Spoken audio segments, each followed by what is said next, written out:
The discovery of the eternal war. The message that changed everything. Captain Sarah Chen stood before the massive viewing screen aboard the Starship Harmony, watching the swirling vortex of the artificial wormhole they had just created. After 5 years of failed attempts, humanity had finally mastered wormhole technology. The bridge crew of 32 specialists had trained relentlessly for this historic moment. They were about to become the first humans to travel beyond the Milky Way galaxy. Dr. Marcus Webb, the ship's xenobiologist, approached Sarah's command chair.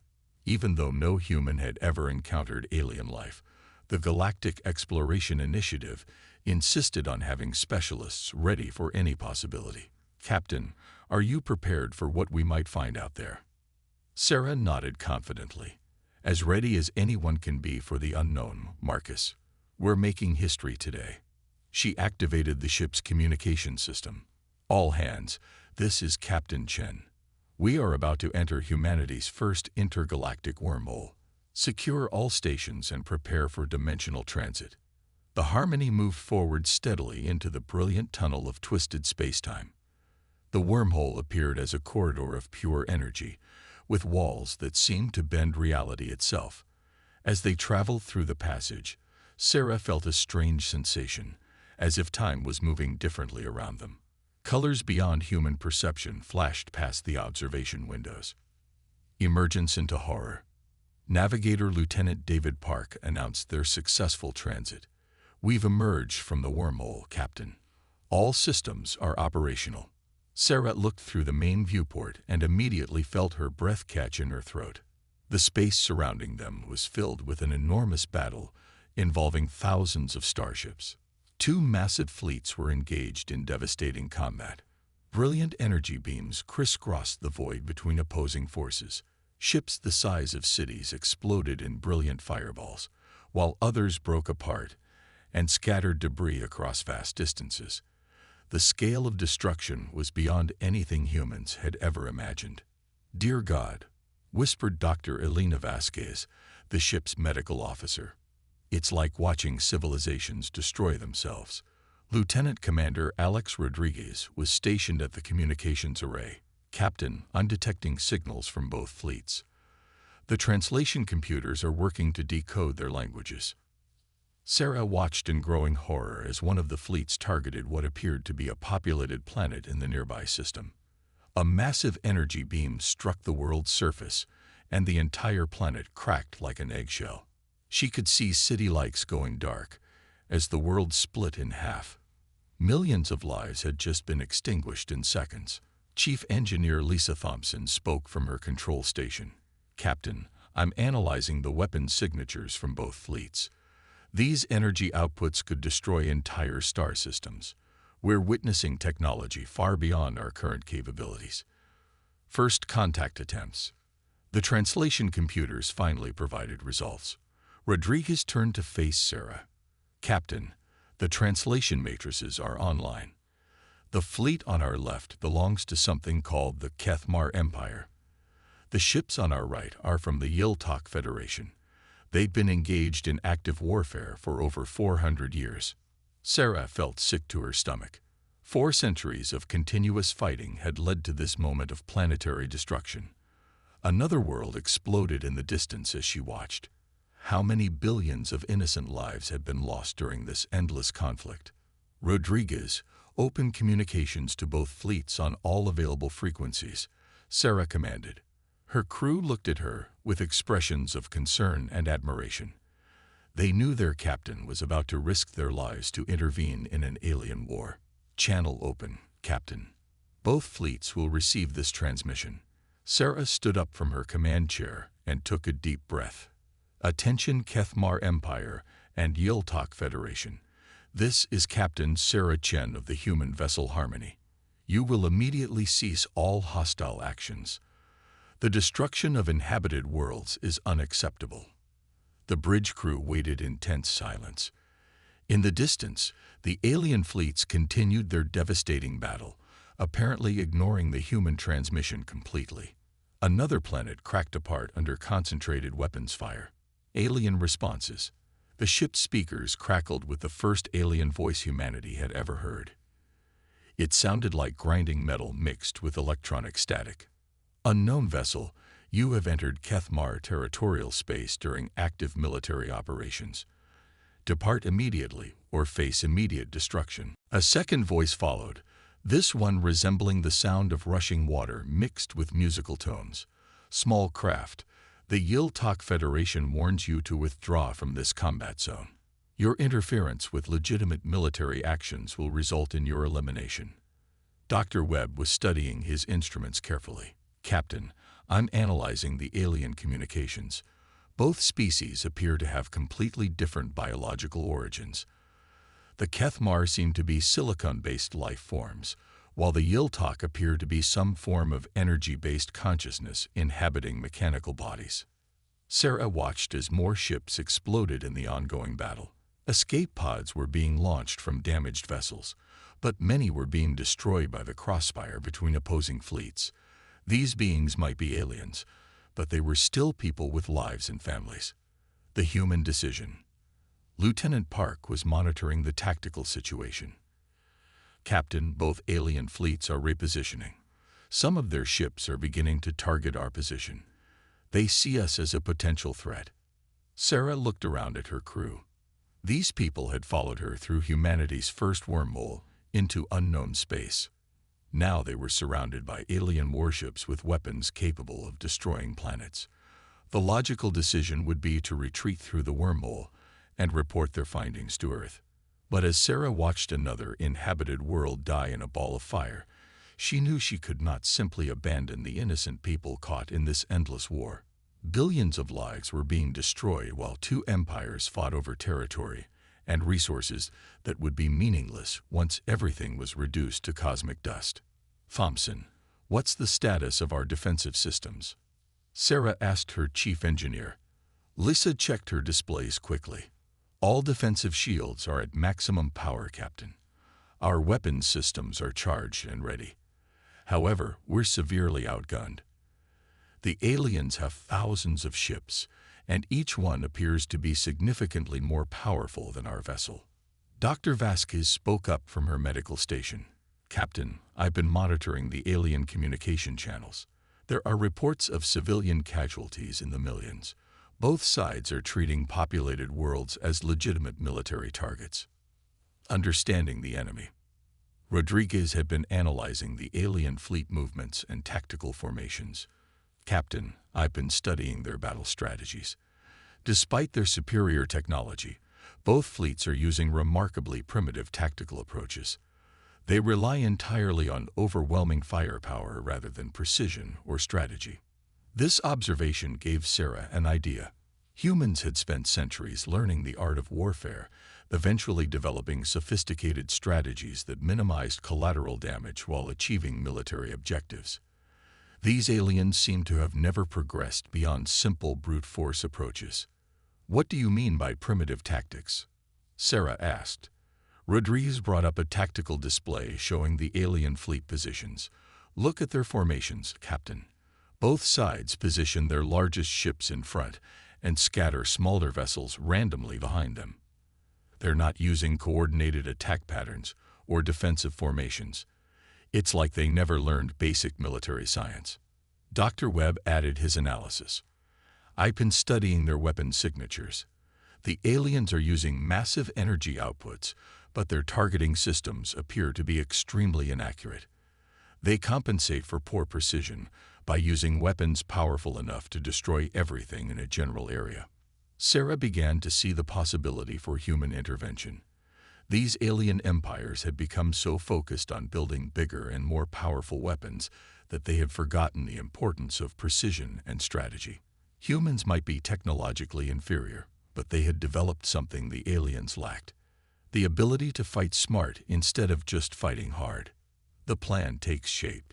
Chief Engineer Thompson had been quietly running calculations on her engineering console. Captain, I've been analyzing our weapon systems compared to the alien technology. Our weapons are far less powerful, but they're significantly more accurate. We could potentially target specific systems on enemy ships without destroying the vessels entirely. This was exactly what Sarah had been hoping to hear. How accurate are we talking about, Lisa? Thompson smiled confidently. Our targeting computers can hit a component the size of a dinner plate from over 100 kilometers away. We could disable their weapons and engines while leaving life support and crew quarters intact. Lieutenant Commander Rodriguez was developing tactical scenarios. If we could disable the right ships in the correct sequence, we might be able to disrupt both fleets simultaneously. The key would be targeting their command vessels first to create confusion in their ranks. Dr. Webb raised an important concern. Captain, even if we can disable some of their ships, we're still talking about intervening in a war between two spacefaring civilizations. The political implications could be enormous. Sarah looked out at the ongoing battle. Another planet had just been targeted for destruction. She could see cities on the surface as massive energy beams began to crack the world's crust. In minutes, another billion lives would be lost to this pointless conflict. Doctor, sometimes doing the right thing is more important than following proper diplomatic protocols. Sarah replied firmly. We can worry about the political consequences after we've saved some lives. Preparation for the impossible. The Harmony's crew spent the next several hours preparing for what would either be humanity's greatest achievement or their final mission. Thompson worked to modify their weapon systems for maximum precision and minimum lethality. Rodriguez developed targeting priorities and attack sequences. Webb analyzed alien biology to determine the safest ways to disable their ships without harming the crews. Dr. Vasquez prepared medical facilities in case they ended up with alien casualties aboard their ship. Navigator Park calculated escape routes in case their intervention plan failed catastrophically. Every crew member understood that they were about to attempt something unprecedented in human history. Sarah stood at the bridge's main viewport, watching the alien fleets continue their destructive battle. Ships the size of small cities were being reduced to floating debris. Worlds that had existed for billions of years were being shattered in seconds. The scale of waste and destruction was almost incomprehensible. Captain, Rodriguez reported, both alien fleets are maintaining their current positions. They're so focused on each other that they're not paying attention to our ship. This gives us the element of surprise. Thompson announced her readiness. All weapon modifications are complete, Captain. We can now fire precision energy beams capable of disabling specific ship systems without causing significant structural damage. The point of no return. As Sarah prepared to give the order that would change galactic history, she thought about Earth and the billions of humans who had no idea what was happening in this distant corner of space. Humanity was about to make its first impression on galactic civilization, and that impression would be defined by their actions in the next few hours. All stations report ready, Captain, Rodriguez announced. The bridge crew looked at Sarah with expressions of trust and determination. They believed in their captain and their mission, even though they were about to challenge two empires with technology far superior to their own. Sarah took a deep breath and made her decision. The time for observation and planning had ended. Humanity was about to announce its presence to the galaxy in a way that no one would ever forget. All right, people, Sarah said firmly. Let's show these empires what humans can do when we put our minds to saving lives instead of taking them. The human solution. The first strike. Captain Sarah Chen gave the order that would echo throughout galactic history. Thompson, target the Kethmar flagship's primary weapon array. Fire when ready. A thin beam of precisely controlled energy lanced out from the Harmony and struck the massive alien warship. Instead of exploding, the ship's main weapon simply went dark. The reaction from both alien fleets was immediate and confused. Lieutenant Commander Rodriguez monitored their communications. Captain, both fleets have stopped firing at each other. They're trying to understand what just happened to the Kethmar flagship.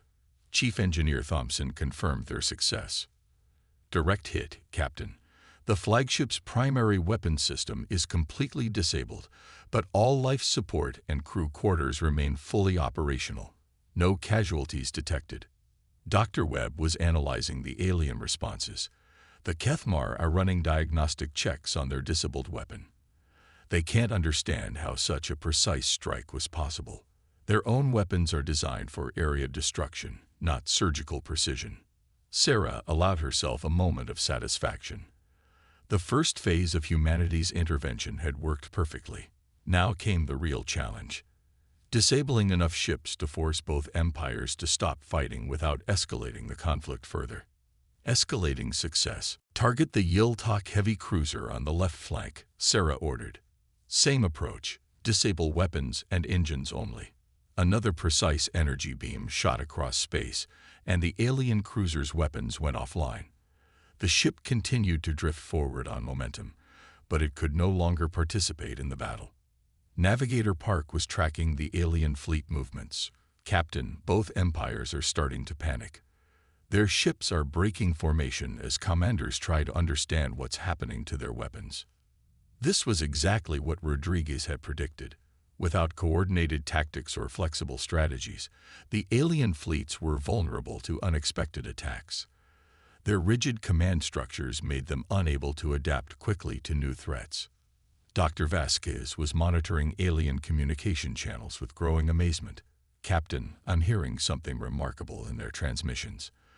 For the first time in centuries, alien military personnel are discussing retreat and survival instead of just attacking and destroying.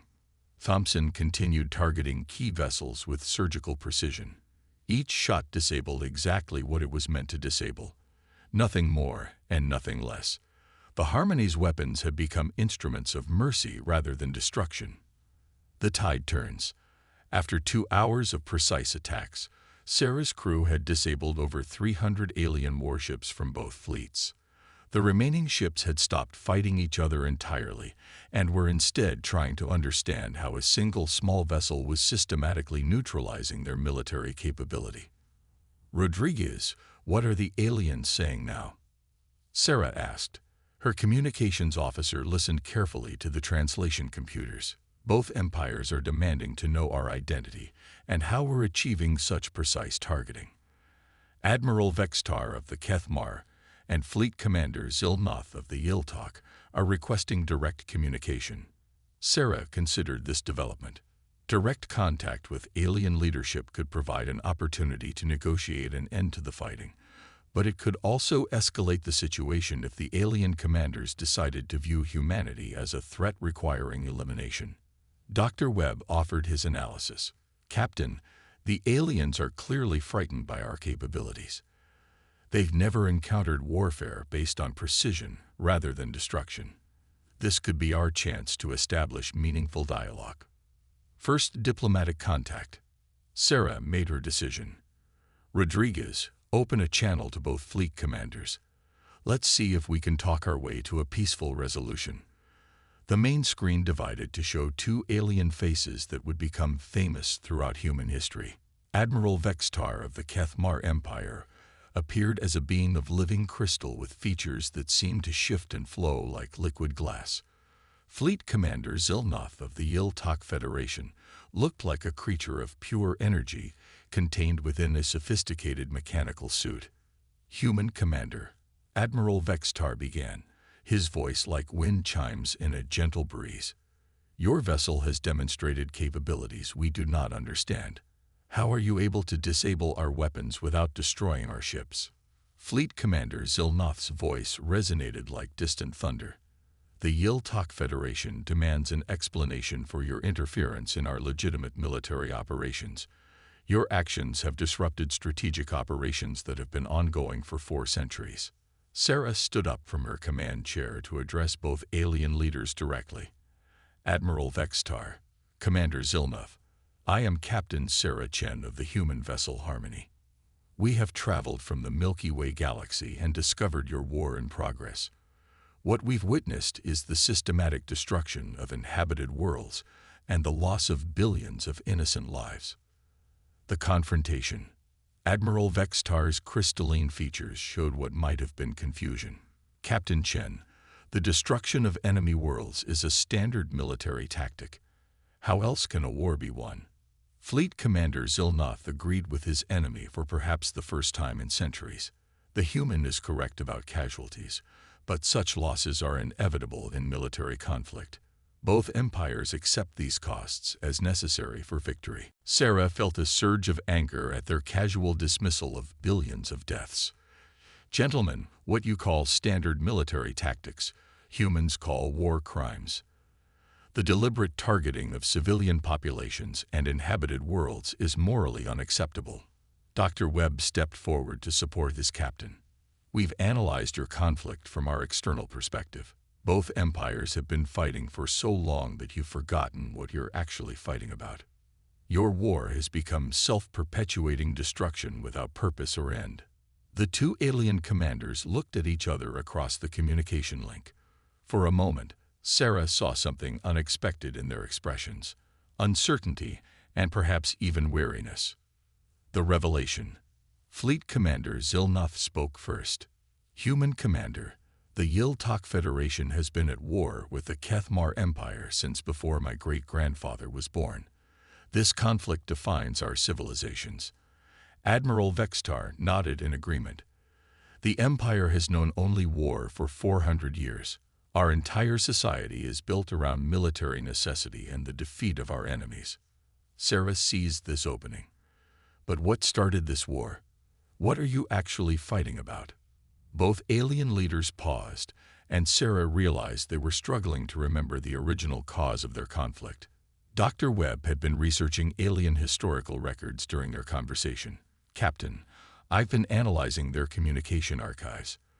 The war apparently began over mining rights to a star system that was completely destroyed during the fighting over 2 centuries ago. The silence that followed this revelation was profound. Both alien commanders stared at the human delegation as the implications sank in. They had been fighting for 400 years over something that no longer existed. The moment of truth. Admiral Vextar's voice was barely a whisper. The Kepler mining system. That was destroyed in the third battle of the Nebula Fields. We were fighting to control nothing. Fleet Commander Zilnoth's energy form flickered with what might have been distress. Generations of my people have died for mining rights to a system that became dust before I was born. Sarah stepped closer to the communication screen. Admiral, Commander, you have the opportunity to end this madness right now. Your civilizations could choose peace and rebuilding instead of endless destruction. Chief Engineer Thompson provided crucial information. Captain, I should mention that we've now disabled over 60% of both fleets. The remaining ships are maintaining defensive positions, but they're no longer engaging in active combat. The peace proposal.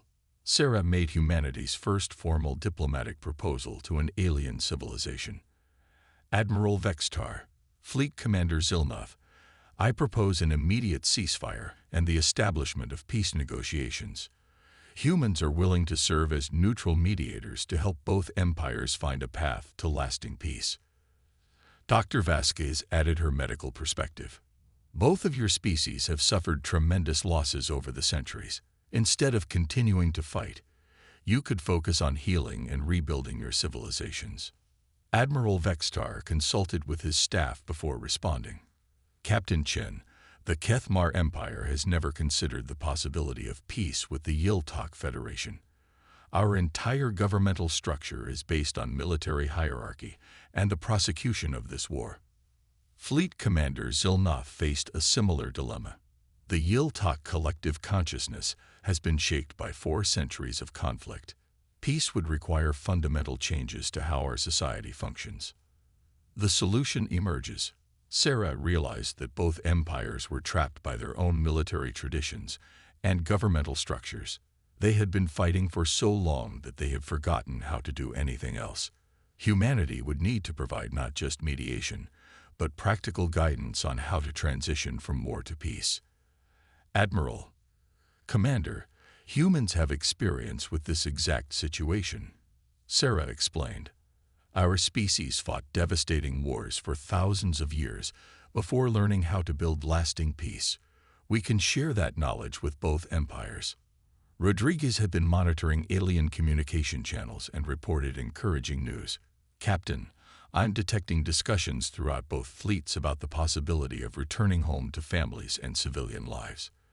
The idea of peace is spreading through the ranks. The historic agreement. After 6 hours of careful negotiation, Admiral Vextar and Fleet Commander Silnoth agreed to humanity's peace proposal.